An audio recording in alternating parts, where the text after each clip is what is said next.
The moment her mother caught me staring, I knew I had made a terrible mistake. I quickly looked away, pretending to be fascinated by the glass of lemonade in my hand. But it was too late. "Come with me," she said. I looked up. She was smiling. My girlfriend, Emily, was in the kitchen with her father, completely unaware of what had just happened. I swallowed hard. "Excuse me?" Her mother, Karen, simply turned toward the hallway. "You heard me." I followed her, my heart pounding. For the past 6 months, Emily and I had been dating, and I had always tried to be respectful around her parents. Karen was confident, elegant, and somehow seemed to notice everything happening in a room. And 10 minutes earlier, while she had been talking to Emily about an upcoming family trip, I had caught myself staring. Not because I was attracted to her. Because something about her face had suddenly seemed familiar. I had seen it before. But where? Karen stopped outside her home office and opened the door. "Close it." I did. She walked to a bookshelf and pulled out an old photograph. Then she turned around. My stomach dropped. It was a picture of a younger Karen standing beside a man I recognized instantly. My father. I stared at the photograph. "That's impossible," I whispered. Karen's smile disappeared. "Your father and I knew each other long before you were born." I felt the room tilt beneath me. "My dad never mentioned you." "He wouldn't." She placed the photograph on the desk. "Years ago, your father worked with me at a small engineering company. We were close friends. Then he left the city, met your mother, and started a new life." I couldn't speak. Karen took a slow breath. "There's something else." She opened a drawer and pulled out an envelope. Inside was an old letter. My father's handwriting was unmistakable. I read the first few lines, and my hands began to shake. It wasn't a love letter. It was a letter thanking Karen for saving his life. Years ago, my father had been involved in a serious workplace accident. Karen had been the person who stayed beside him, arranged emergency help, and even donated blood when the hospital desperately needed it. But there was one final sentence that stunned me. "If I ever have a son, I hope he grows up to meet the woman who gave me a second chance." I looked at Karen. "Why didn't you tell me this before?" "Because I wasn't sure you were his son." She smiled sadly. "Then Emily showed me your family photograph." Everything suddenly made sense. She hadn't recognized me because of my eyes or my smile. She had recognized my father's expression. Footsteps sounded in the hallway. Emily opened the door. "Mom? What are you two doing?" Karen looked at me, then at her daughter. Showing him something he deserved to know. Emily looked confused. I handed her the photograph. She stared at it. Then she looked at me. "My dad knew your mom?" Karen nodded. Emily's eyes filled with tears. For a few seconds, nobody spoke. Then Karen laughed softly. "And here I thought you were staring at me because you had a crush." My face turned bright red. Emily burst out laughing. "I told you he gets nervous around my mom." I shook my head. "That is absolutely not what happened." Karen smiled. "I know." She picked up the old photograph again. "And now you know why I smiled when I caught you staring." I looked at the picture of my father. For the first time in my life, I realized there were pieces of his past he had never told me. And somehow, the woman I had been afraid of impressing that evening had just handed me a missing piece of my own family history. When we returned to the living room, Emily slipped her hand into mine. Her mother watched us with a knowing smile. "Dinner's ready," she said. Then she looked directly at me. "And young man?" "Yes?" "Next time you stare at me, at least say hello." Everyone laughed. Even me. Dinner had barely begun when Karen placed another envelope beside my plate. I stared at it. "What's that?" Emily asked. Karen looked at me. "Something your father asked me to keep safe." My heart started pounding again. I opened the envelope carefully. Inside was a small brass key and a handwritten note. The note contained only one sentence: "When my son is old enough to understand, give him the key." I looked at Karen. "What does it open?" She hesitated. "Your father's old storage unit." Emily leaned forward. "He had a storage unit?" Karen nodded. "He rented it shortly before he disappeared from my life." My hands tightened around the key. "My father didn't disappear.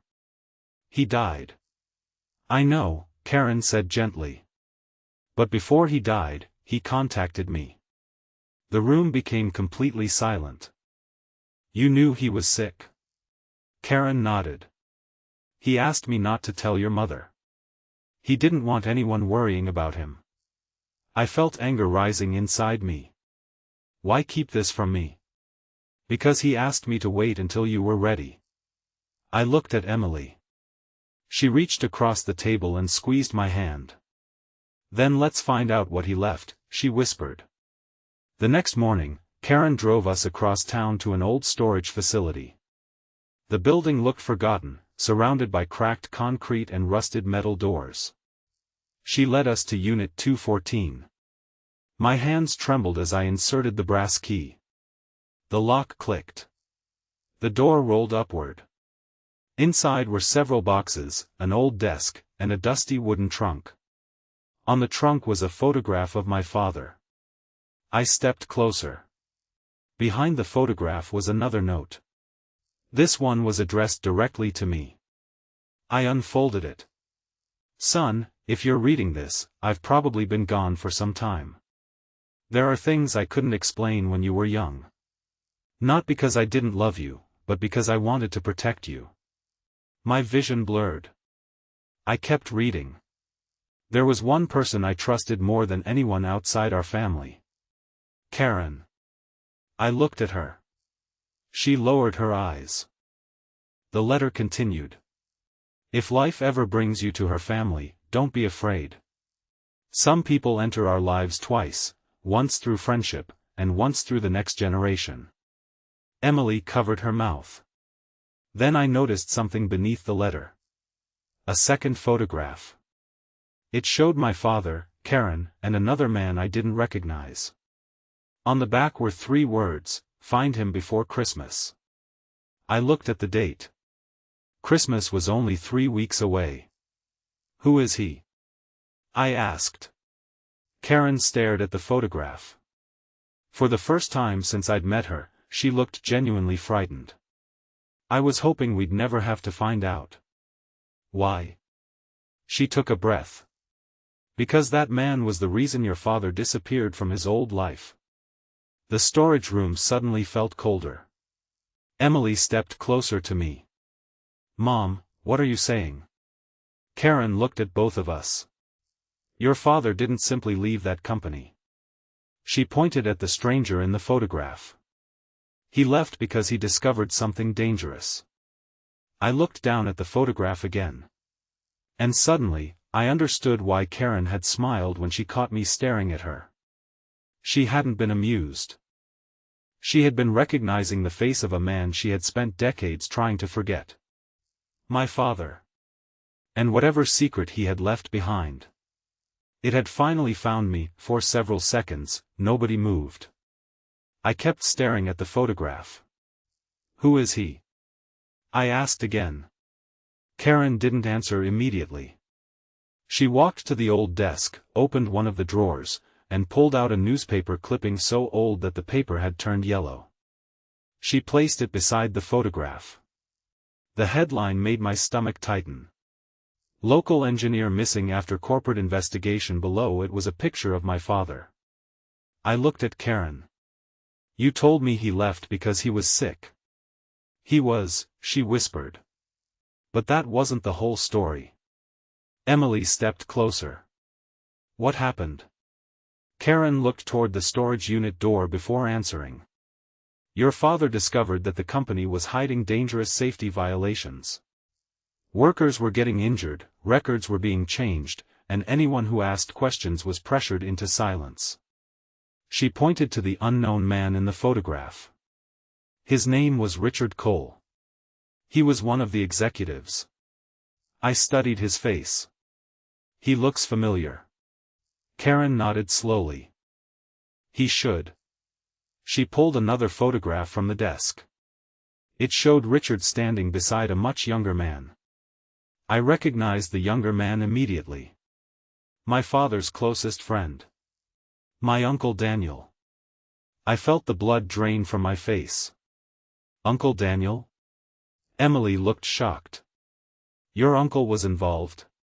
Karen shook her head. No. He was trying to help your father. She handed me another letter.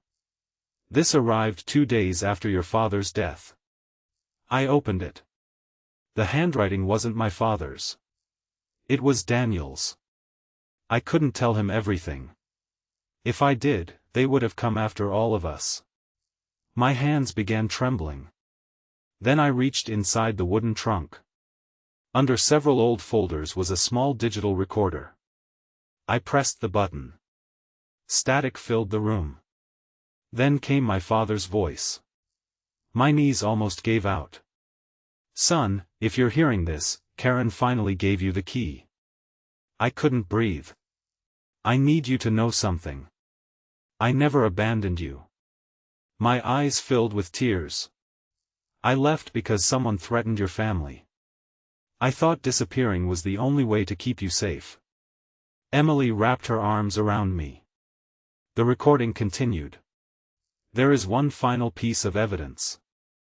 I hid it somewhere nobody would think to look. The recording stopped. I stared at the device. That's it? Karen nodded. That's all he left me. No, I said. There has to be more. I looked around the storage unit. Then I noticed something strange.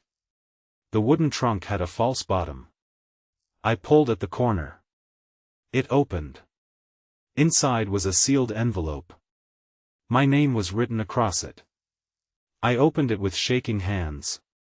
Inside was a photograph of my father standing outside a small house. On the back was an address. Karen recognized it immediately. My God! What? That house belonged to Richard Cole. Emily looked at me. So your father left evidence there? I nodded. But Karen suddenly grabbed my arm. You can't go there. Why? Because Richard died 5 years ago. I stared at her. Then what's the problem? Karen's voice dropped to a whisper. Because someone has been living in that house ever since. Before I could respond, my phone rang. Unknown number. I answered. Nobody spoke. Then a man's voice finally came through. You found the key. My entire body froze. Who are you? A quiet laugh. Ask Karen. I looked at her. Her face had gone completely pale. The man continued. Your father should have destroyed that recording. The call ended. Emily grabbed my hand. Who was that? Karen stared at the phone. Then she whispered words that changed everything. That was Richard Cole's son. I looked at the address in my hand. Someone had known we were searching. And whoever it was, had been waiting for me to find my father's secret.